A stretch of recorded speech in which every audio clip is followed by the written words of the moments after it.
Hey dudes, welcome to Splat from the Past, the only 80s themed horror and sci-fi show where things can get totally radical.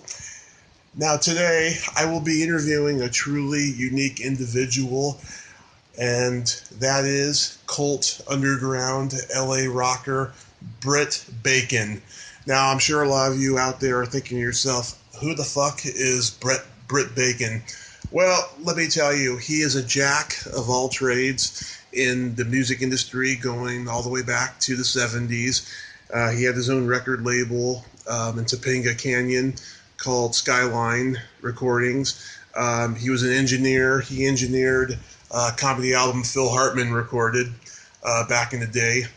And he also, for all you 80s movie buffs out there who have actually heard of this movie, he sang the theme song to the movie Stoogemania. You know, I'm a Stooge maniac. Yep, that's him, Britt Bacon. And I will be talking to him today about all that stuff. I want to find out more about him because I'm just so intrigued that a guy who could sing a song so cool like that could not, become a huge star, And I want to find all that stuff out today. And so, yeah, I will be calling Britt Bacon in couple of moments here. Hey, Tommy. Hey, Britt, how you doing? Good. Awesome. It's Sunday. Yep, it's Sunday. Yeah. So I'm just curious about how you found the clip, or how do you know about me or something? Well, when I was 6 years old, my dad and we were huge Three Stooges fans, and one day we were at the video store and we saw this movie Stoogemania on the shelf, and we became kind of obsessed with that movie too. And when I was in school, I used to sing your song, I'm a Stooge Maniac, and the kids used to go, what the hell are you singing? I've always loved that song, That's neat, huh? How fun. Yeah, absolutely. That's interesting because I was working with this guy named Gary Tigerman. Yeah. And Gary was at the time Gary taught me how to play guitar when I was 6 years old. Wow. He taught me like Beatles songs, back when I was 6 years old. Mm-hmm. And Gary was maybe about 10 years older than me, and he was friends with the family, and we were in touch for years. And then at one point he had he started like a jingle company, recording jingles for all sorts of commercials and stuff. Right. And I was I got kind of put onto the team there. And I started writing stuff for him and doing projects, and we did some pretty big things. Yeah. And so we I would say from the kind of early '80s through the late '80s, we worked a lot together. And one of Gary's friends was a guy named Hubby Man, maybe, and I think he did the score for Stoogemania. Mm-hmm. And so Gary recommended me to sing the song, and I was like, I had no idea. I was like, whatever, and it was like a different, whole different genre for me to attempt. But it was a fun. I remember we had fun doing the session, and I basically forgot about it, for all these years until you mentioned it in the YouTube comment, and of stuff kind of comes back around to, bite you. But Nice. I'm happy that that you got joy out of it. That's great. Oh yeah, absolutely. I still love it. But so in the beginning though, like when did you know you wanted to be a musician? Oh, it was. I almost didn't really have a choice in a way because my parents were like folk musicians. They used to have.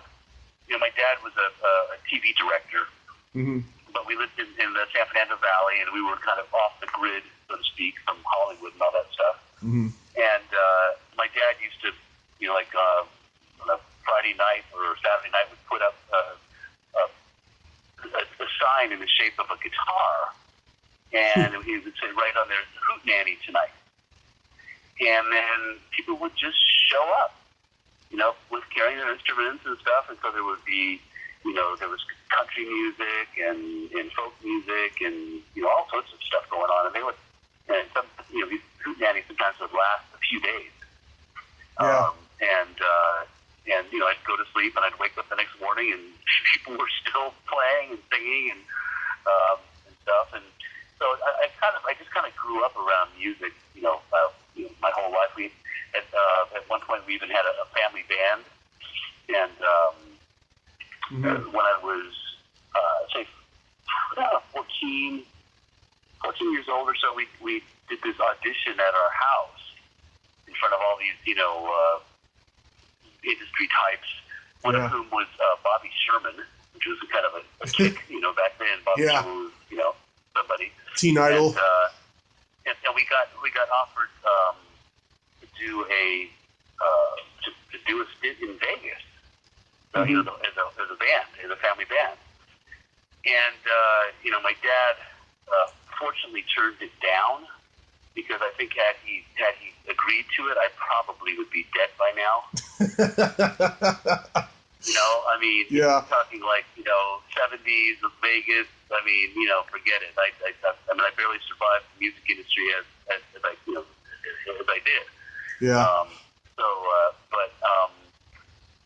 It's always, it's always been. I of course, like most other musicians around my age, will say the same, give you the same story, which is, this is just a modified, another version of it. I remember watching the Beatles on Ed Sullivan with my babysitter, whom I was totally in love with, and watching her just be so transfixed with what was happening there. I was thinking, that's what I got to do. I got to parlay this music thing into something so I can get, hot chicks like my babysitter.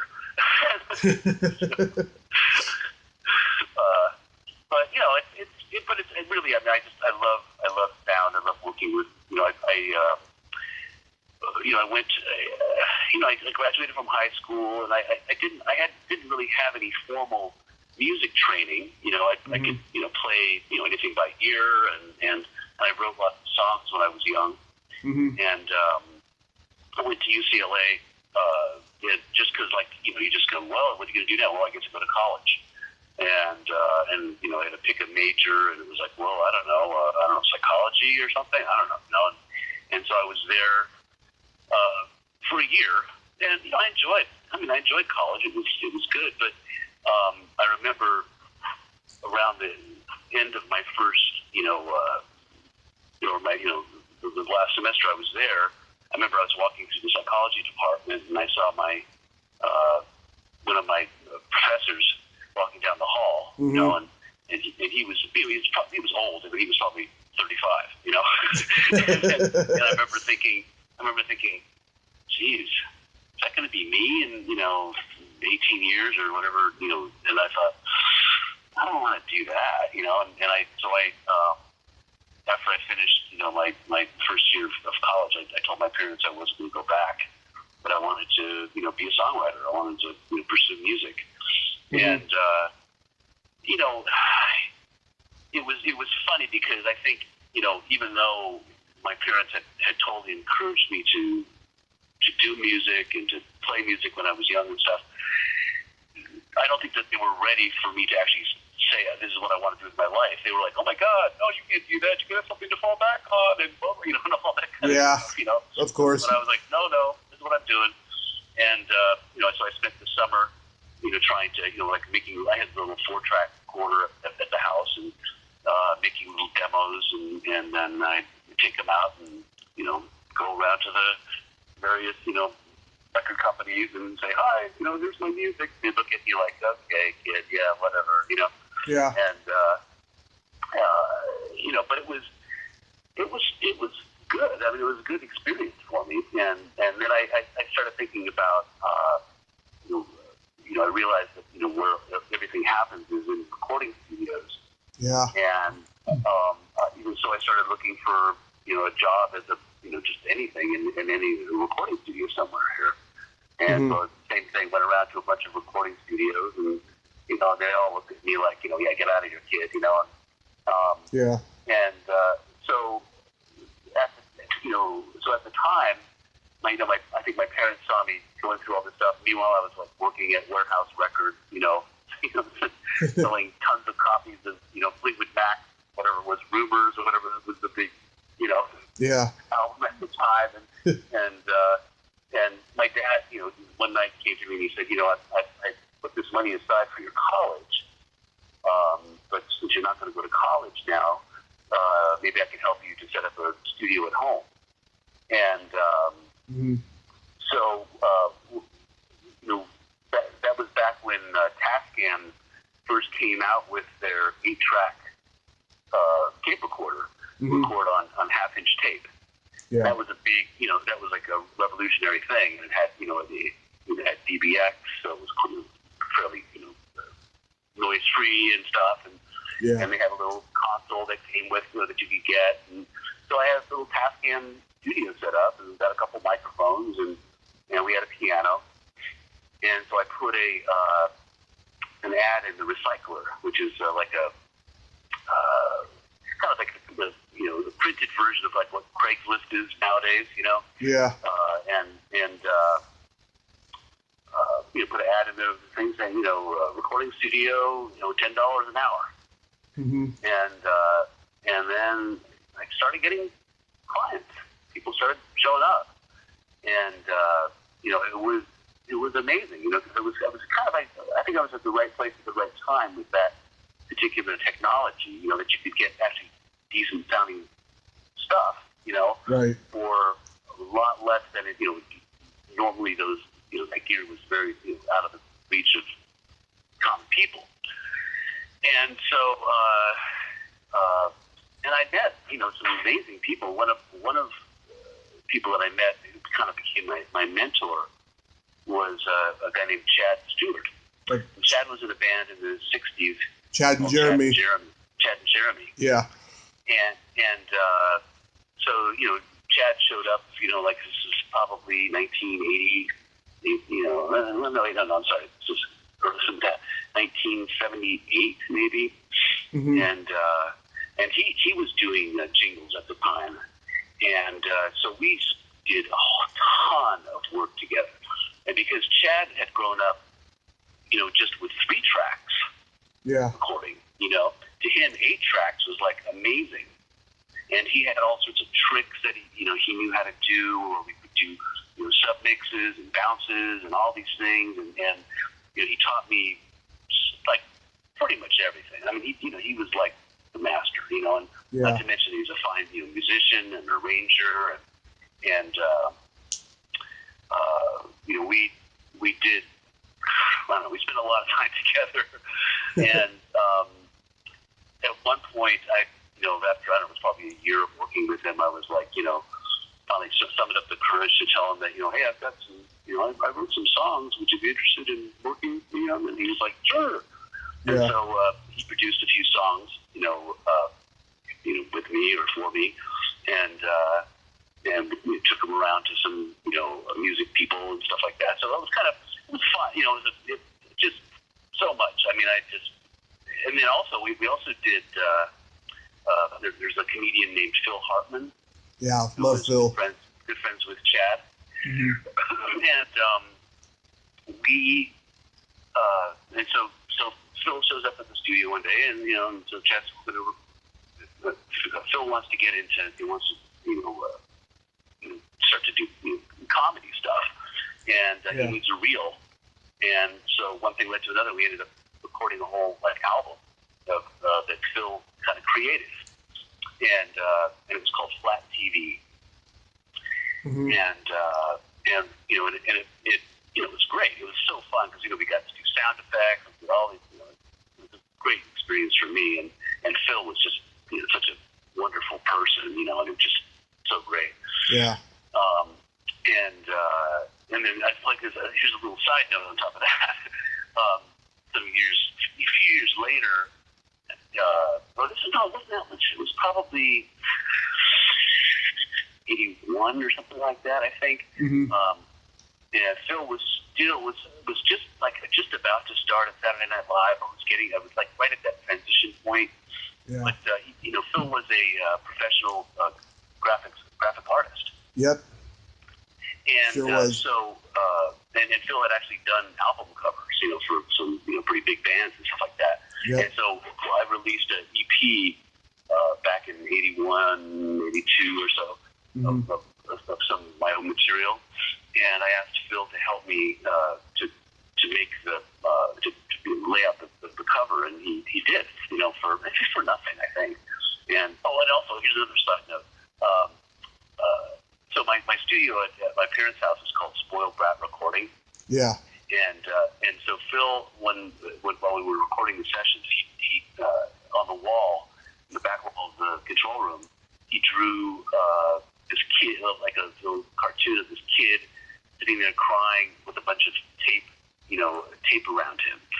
Mm-hmm. And it was like the logo for the studio. It was great. When we moved, when my parents moved later, my mom actually scraped that off the wall and saved it for me, and I have it framed in my house. This great little cartoon that Phil made. Mm-hmm. So anyway, just to finish the Phil Hartman saga, mm-hmm.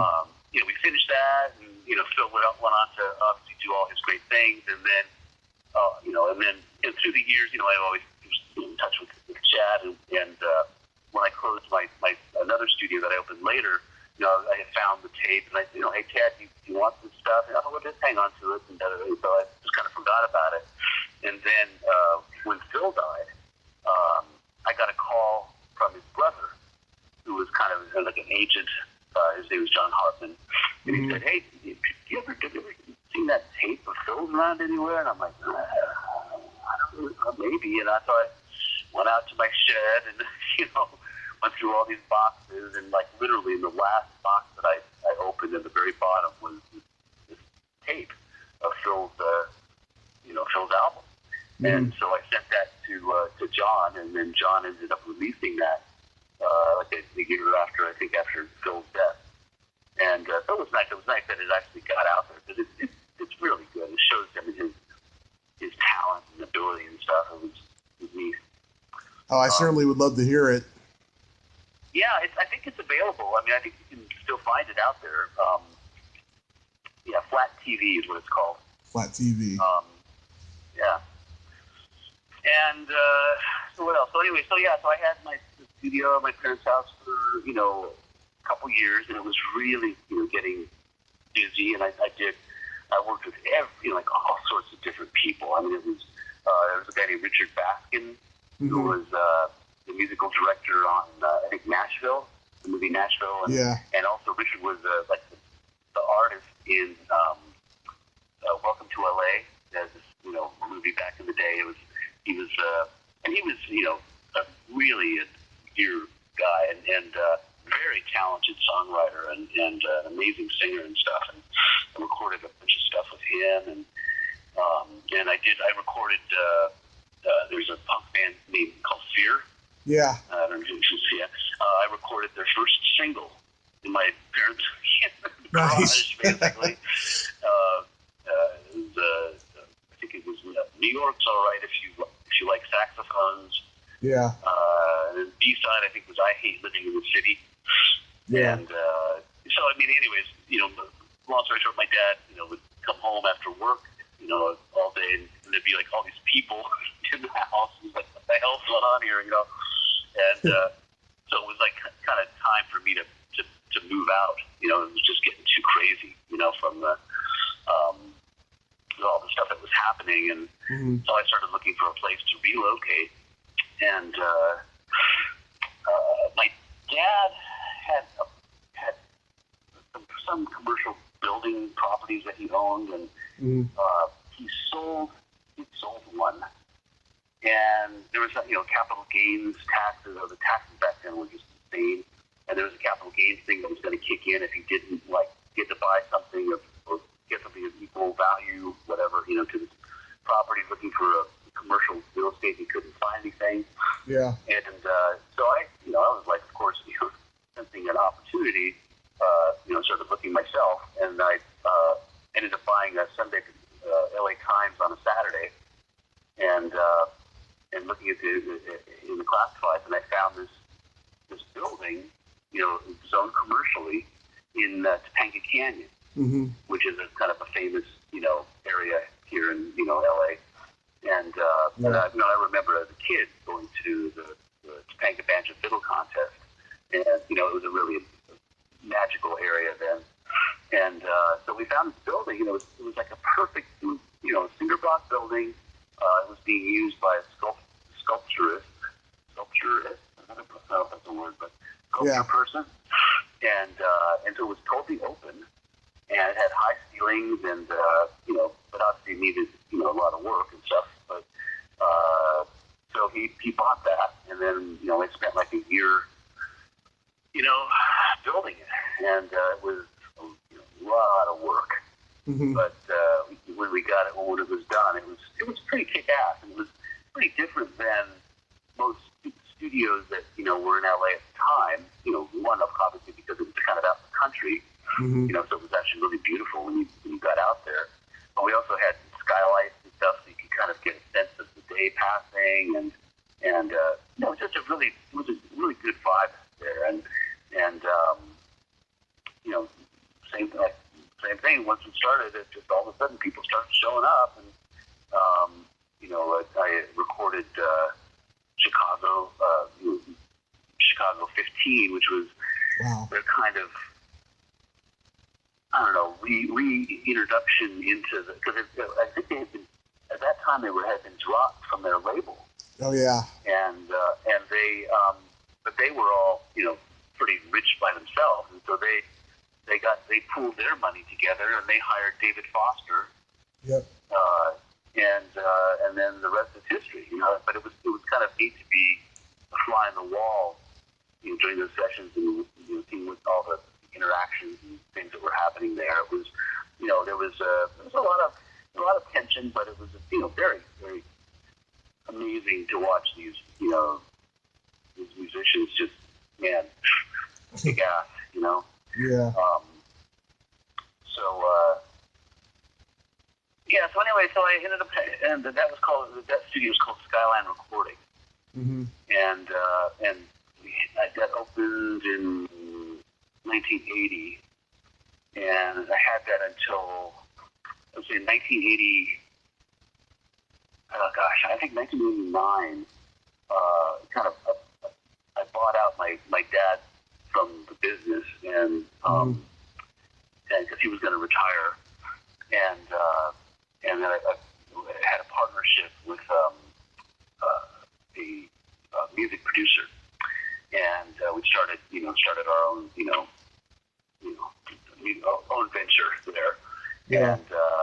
And we named it Topanga Skyline, and started doing stuff. And we bought a Neve console, which was kind of like the top of the line console at the time, and probably still is really. But it was like, oh my god, it was ungodly. I think it was $350,000, and so we were making payments on this thing, and it was just like, it was so hard, trying to keep the doors open. I mean, we did a lot of great albums and stuff, but it was, it was just kind of squeaking by. And at one point, my partnership with this producer became rocky, and and I kind of started seeing the writing on the wall in terms of what was happening with computers and all this other stuff, and I realized it was kind of, maybe it was time to move on, you know? Yeah. And so we closed in 91, and you know, it was very bittersweet, you know, because I mean, obviously, I basically spent my whole, you know, formative years there, and you know, and all during the time that I was at Skyline, and even back at Spoiled Brat, I was always recording my own stuff and you know, doing my own songs on the so-called off hours. And, you know, whenever I could get a chance to get in there. Mm-hmm. Yeah, after we closed Skyline, then I had to like find a job, you know, find a real job, and you know, and I mean, it worked out well for a while. I mean, I was doing, you know, kind of working as an independent engineer, producer person, you know, but the problem was it just took forever to get paid, because, you know, when I had the recording studio, mm-hmm. I could, you know, use the tapes as leverage, you know, so like no tapes are released until the bill is paid, kind of thing, you know. Yep. And so, I mean, I even had, you know, like big record companies, you know, saying, we gotta have your tapes, you gotta pay your bill, and we'll, you know, have to release the tapes, you know. Okay, you know, so drive into Hollywood, pick up a check, come back, you know, okay, here's your tapes, bye, you know. But when you're independent, you don't have that leverage anymore. Yeah. And so, you know, a record company would just, like, you know, you'd be put on a, you know, 90-day thing, you know, like it would take 90 days to get paid. Mm-hmm. And I had, you know, young family, I had 2 small kids and life to support and everything. I was like, I need steady income here somehow. And so, like, actually, once again, my dad suggested I look at the post-production stuff. And I had kind of really resisted doing post-production because, you know, it was like my dad did, you know. I mean, I used mm-hmm. to go hang out and, you know, watch my dad work and do things. And he was actually, he worked on the Lawrence Welk show for many years. Oh, so nice. I went to the studio to watch them do pre-records for that. And you know, and I saw tapings and, you know, various things. But I was always like, no, I'm a sound guy. I want to make rock and roll. I'm not interested in that other world, you know. Yeah. But you know, you got to eat, you know. And so I started doing, you know, post-production, and that worked at ABC for a couple years, you know, kind of a, you know, full-time, part-time basis. Mm-hmm. You know, and it was good. I mean, it was enough to, you know, kind of get their, you know, get the money coming in and could make the mortgage and everything else. And then I decided what I really wanted to do is work in film. And so I had to get into the union to do that. And so that, you know, back then, I don't think it's as hard to do it now, but it was really difficult to get into the Editors Guild. And mm-hmm. it took me almost a year to get in, and because I had to, you know, supply proof that I had done stuff and what had, you know, what I did. And I'm like, well, I got a gold record for Chicago, or, you know, I don't care about that. No.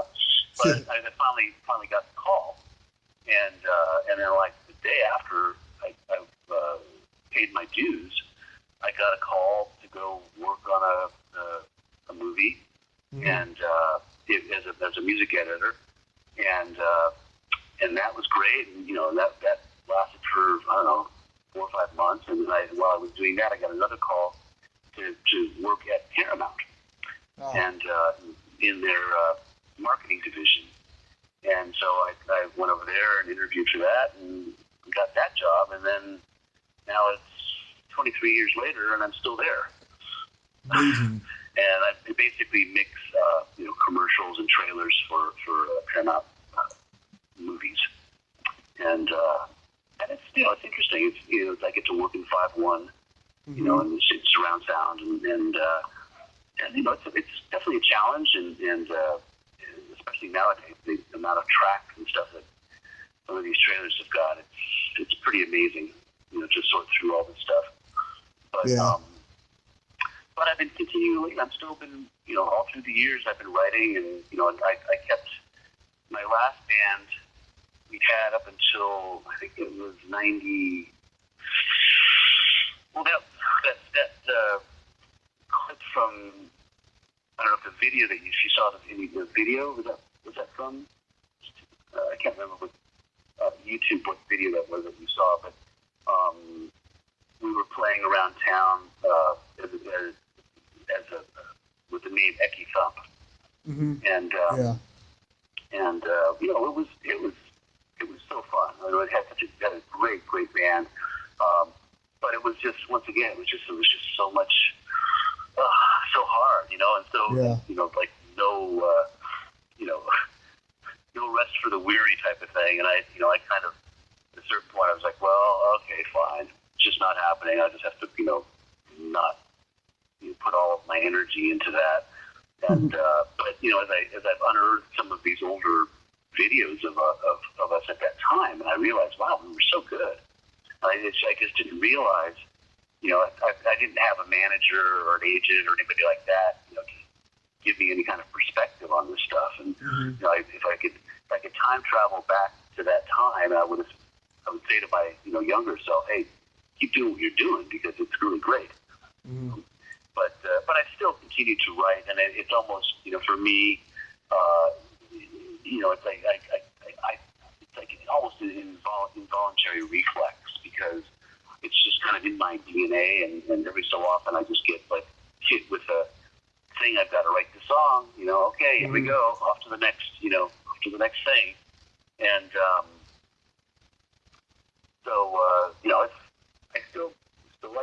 I still like music. I still like sound. Although I've opened my my vision to other things now as well. And I'm doing video editing and other things as well. So it's fun. I mean, I some people say, oh, when are you going to retire? I'm like, I'm not going to retire. I love doing what I do. It's not like working at the post office or something like that where you just want to stop delivering mail. Not the same thing. And I love to make stuff. It's very satisfying. Whether or not anybody ever hears it or sees it or whatever is really almost beyond. Doesn't really matter. It's almost it's like more. Yeah, that's awesome. So and I've got a blog. I don't know if I sent you the link to that. Oh yeah. And I started posting songs from my so-called career, and it's fun. I'm way behind. I'm still trying to finish it, but slowly pecking my way through it. Adding these songs that I've got that I've written or collaborated with other people through the years. Let me ask you. Go ahead. Let me ask you a few things I'm curious about. Well, do you remember the first record you bought? Yes, I do. It was. The first record I bought with my own money was Sergeant Pepper's. Awesome, great one. Yeah. I bought it at a psychedelic shop. If you remember those, I don't know. I think they're that old. But, oh no, my dad would. He's around your age. Yeah. Yep. Do you remember your first concert?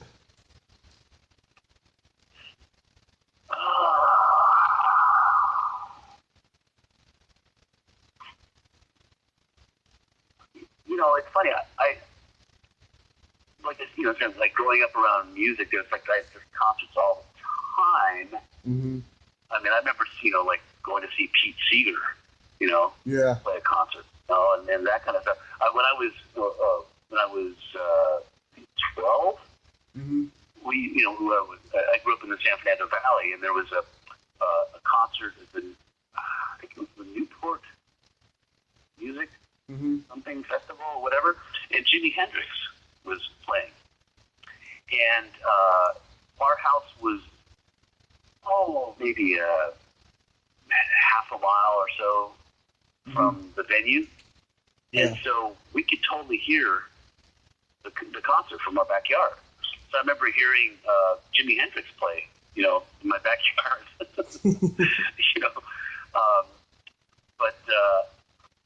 more like later. I'm just trying to think about like, because I know I got I went to see Led Zeppelin when they were here. I saw the Stones, of course. I think I shied away from a lot of going to see a lot of concerts because I always felt like it was always kind of in a way for me disappointing because I always I loved the record. I was so married to the record that it was hard for me to hear it in a live setting where they would play things differently, and I didn't get that that's what live music is. Yeah. It was like no, you're supposed to make it sound like it's on the record. Yeah. But yeah, that's. Yeah, when I was growing up, my dad had a rock band. I was always at his rehearsals. I got to see him do one show, and he tried teaching me how to play guitar. I can only play one note. Like, I have no musical talent whatsoever. I'm more of a comedian and actor. That's my talent. Mm-hmm. Yeah. Good. Well, it's entertaining. I mean, I think being an entertainer of any sort is really a very noble thing. Yeah. And so people need music. People need comedy. People need to be entertained. This is like a fundamental thing that separates us from the other creatures in this world. Yeah. So that's cool. So are you you perform like stand up and stuff or? Yeah, I do stand up. I want to get into improv also pretty soon. But yeah, I've been doing stand up for 12 years. I started in San Francisco, where I'm from. Oh, nice. Yeah, I mean, because that's I've always been fascinated by kind of the parallels of improv and music. Yeah. Because music really is improv, and being able to kind of think on your feet, so to speak, with the tools that with your tool set, is and I know like with Phil Hartman, that's what made him who he was, because he went to he was part of whatever, not Second City, but the Groundlings improv here in LA. The Groundlings. That's where he got his his chops from, or where he honed his chops, I would say, probably. Yeah. Cool. He was a talented guy. Yeah. Yeah. I saw your video for the new Invaders, and oh yeah. do you know what it reminds me of? It reminds me of Devo's "The Truth About De-Evolution" video. Did you ever see that? Oh right. Yeah. Interesting. That's interesting. Yeah. Yeah. That was unfortunately, the sound on that thing, for some reason, I don't know what happened. I posted it a few years ago, and somehow the sound got shifted. I don't know if I accidentally did some editing thing on YouTube with it or something, but the sound is like off from the picture, and I need it's like on my list of things to do is to fix that because it drives me crazy. Mm-hmm. But the backstory on that was while I still had Spoiled Brat, I started working with a client, and he was like a guitar god type person, he loved and so we started a band, and my friend Sam Cheroff was going to film school at CSUN time, and so he needed to do a project for his final, to graduate or whatever. And so I said, hey, let's make a music video. And that was really, the music videos weren't really, I know it was before MTV started.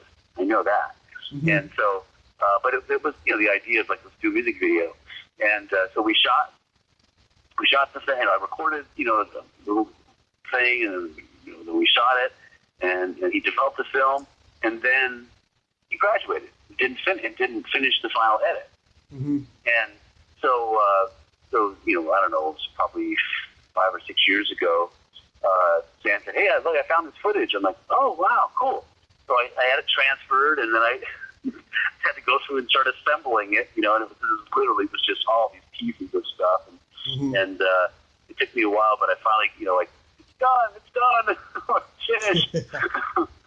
So, that was pretty fun. Yeah, Sam's actually in the video. He's the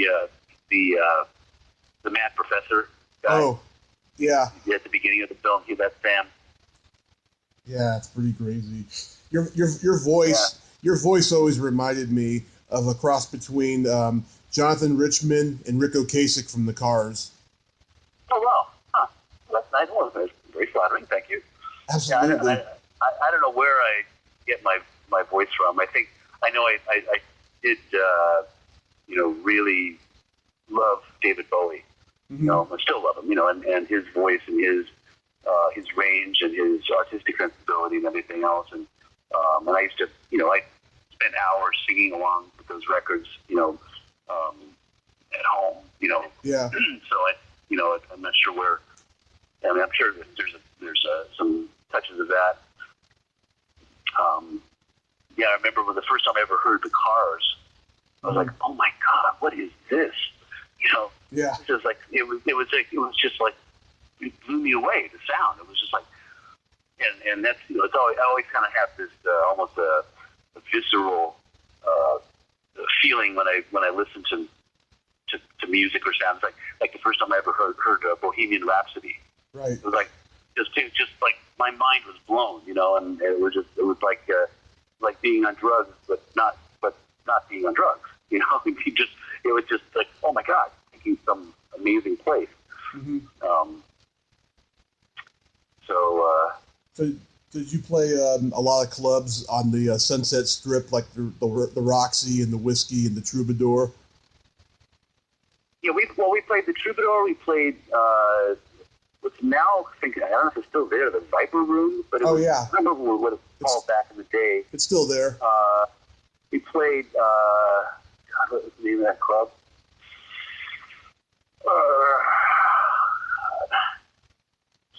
I never played the Roxy, and I never played the Whiskey, and that was at the time in the 80s, in the early 80s, all these places became pay to play. Yeah, and it really turned me off, and there was also a big push towards the hair bands.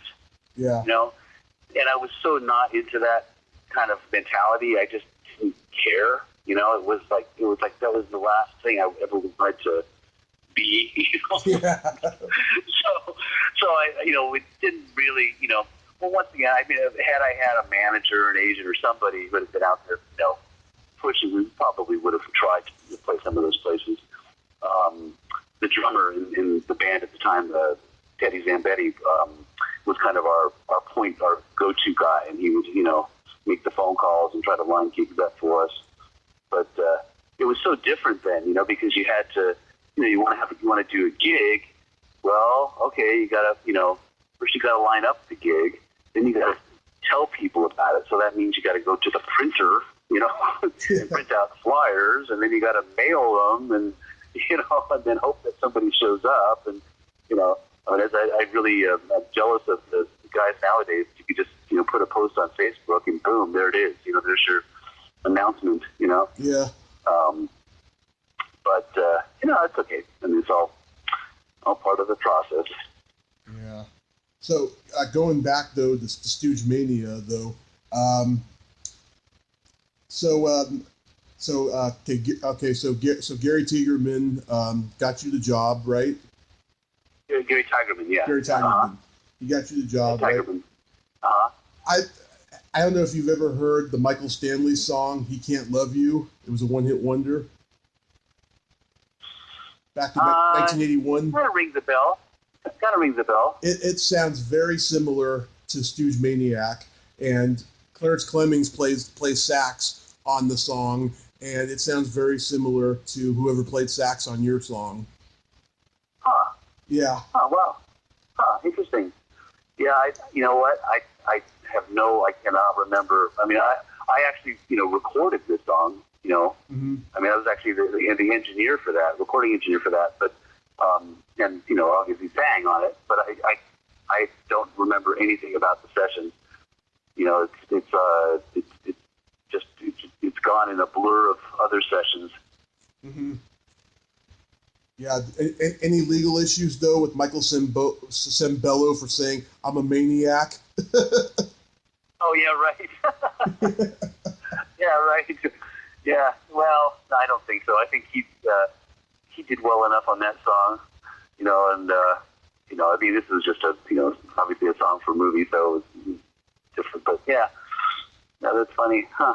Yeah, the two guys who ran the studio, Atlantic Releasing Corporation, Tom Coleman and Michael Rosenblatt, they spent more money than they wanted to on the Valley Girl soundtrack with all the popular hits. That every movie they made after that, they hired all these local LA artists that they didn't have to pay.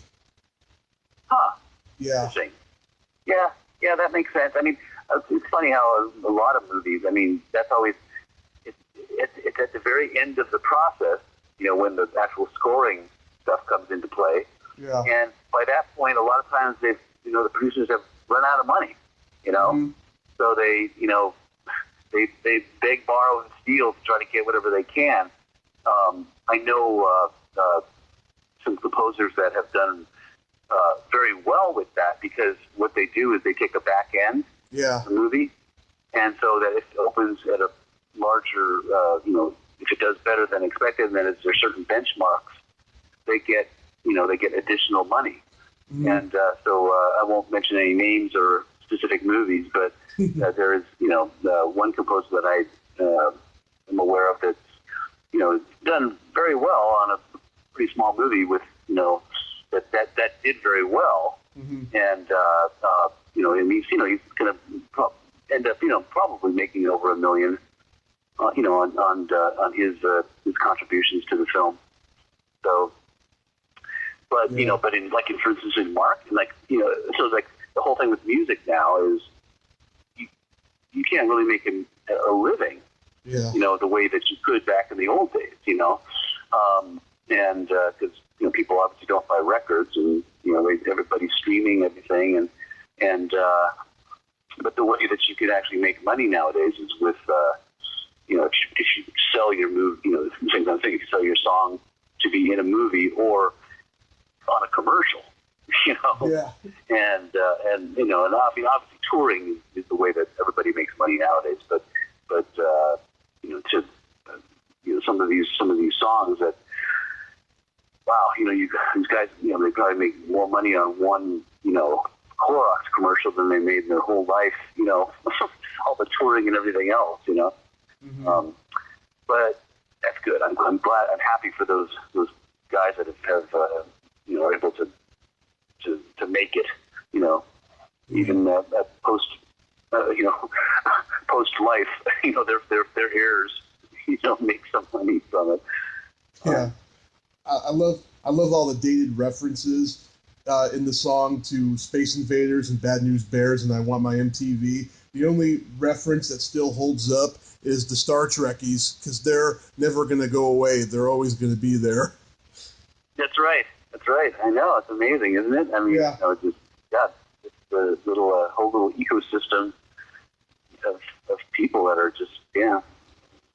Yeah. So between working at Paramount, I mean, do you still write and perform? I'm still writing and I still record, and I just recently finished putting a studio at home. That's just amazing, and so I resisted doing that for years, because once I kind of closed my studio, I was like, well, I don't need that. And then if I needed to record, I would just go to a friend's house or find some place to record. But I just kind of got my home studio up and running, and it's, boy, is it fun. I'm having a great time. I just posted a new song on the blog Mm-hmm. that I just finished. It's the blog is kind of funny, because it's what I've wanted to do is at least what I'm using Blogspot, and it's not the most sophisticated blogging thing. And what I wanted to be able to lay out the blog in a chronological order, starting from the beginning. Mm-hmm. So that when you open up the blog, you start at like the first song that I want to present. It's not necessarily chronological in terms of when the songs were recorded, but just kind of like how I wanted kind of the flow to be.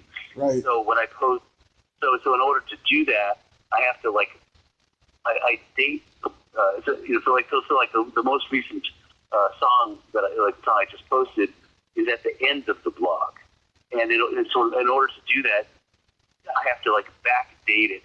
So it looks like it appears that it was posted in August of 2015 or something like that. It's stupid. It's just a silly thing. I once again kind of need to figure out a way to do that better.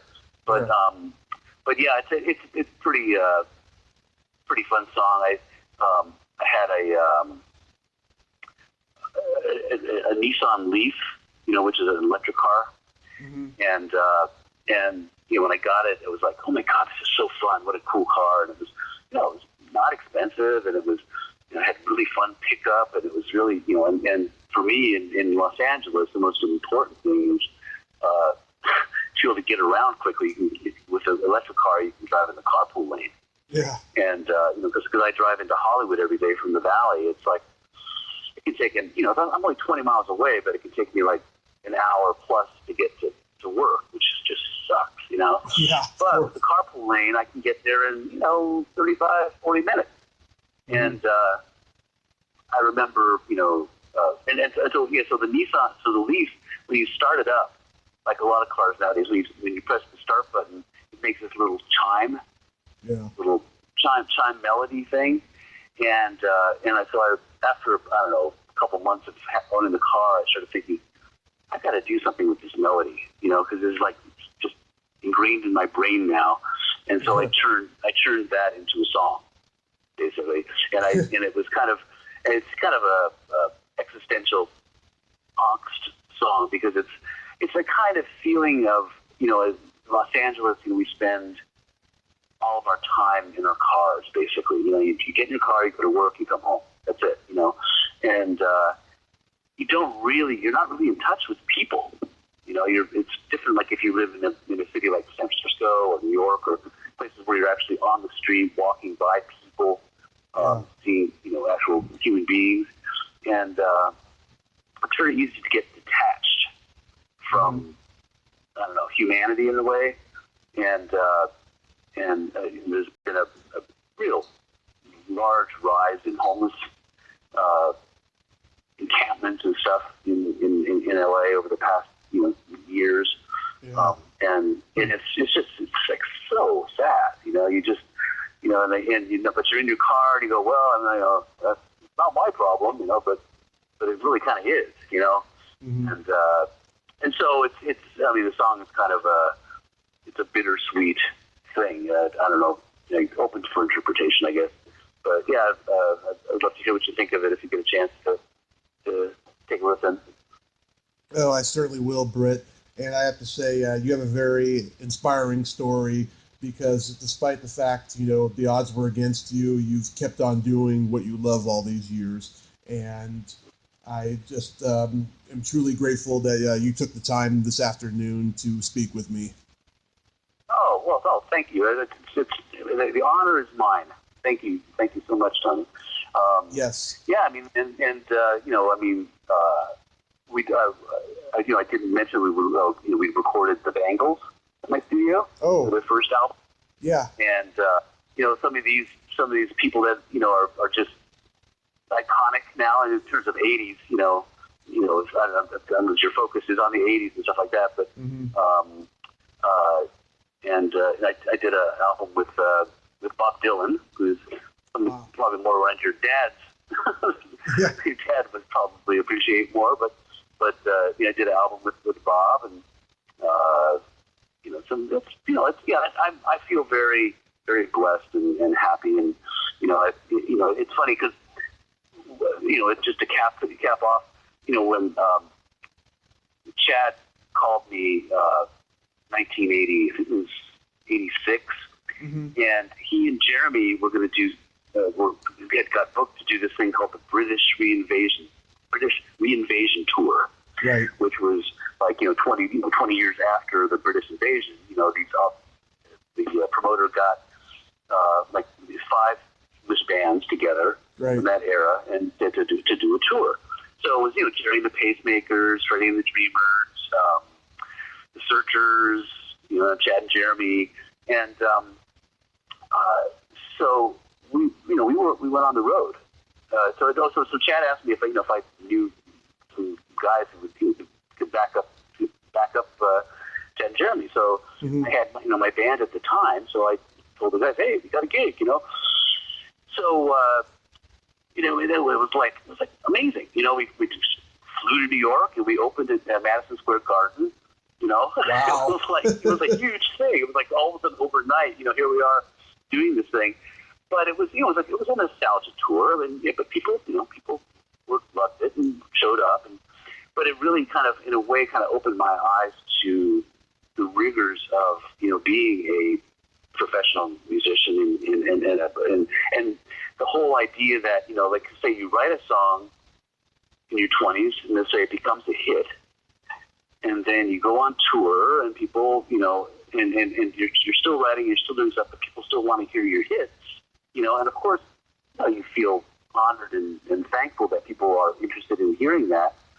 But it is kind of like, it almost like puts you in a state of suspension where you can't, it's like, to be able to grow as an artist, and you have the audience going, well, I don't know if I like your old stuff better, kind of thing.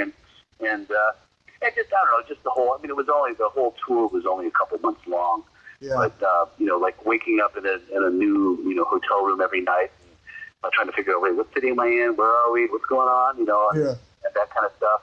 And then also the whole side of fame where you can't really, where people are always after you, where you can't really have private time. You can't just go to the store, without having people glom onto you and stuff like that. So it's that kind of, that, I sometimes wonder if,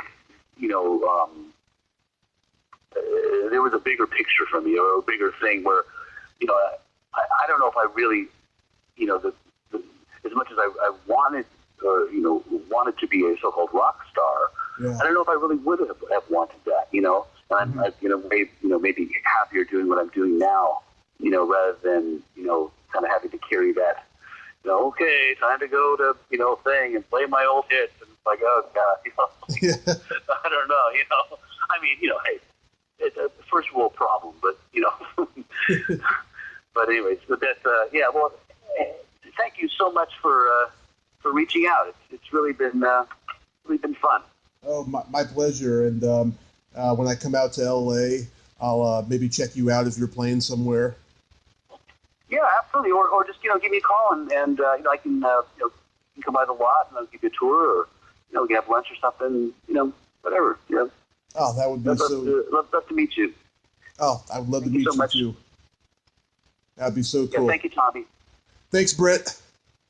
All right. Say hi to your dad for me. Okay. Have a great day. All right. You too. Thanks, Tommy. Talk to you later. Talk to you later. Bye-bye. Well, there you have it. Britt Bacon. Ain't he a cool dude? Thank you so much, Britt. I'll tell you something. I have never heard a story more inspiring in my life about somebody who, probably had these preconceived notions as a child of what they wanted to be, but then later they decided they want something better, but yet stayed in the game, and the game, of course, is music. If you like this video, everyone, please subscribe to my YouTube channel, add me as a friend on Facebook, join my Tommy Kovac comedian page, follow me on Twitter, and all that fun stuff. Well, that's all the time we have this week on Splat from the Past. Until next time, this is Tommy Throwback Kovac saying, there's no shame in living in the past, because the present sucks.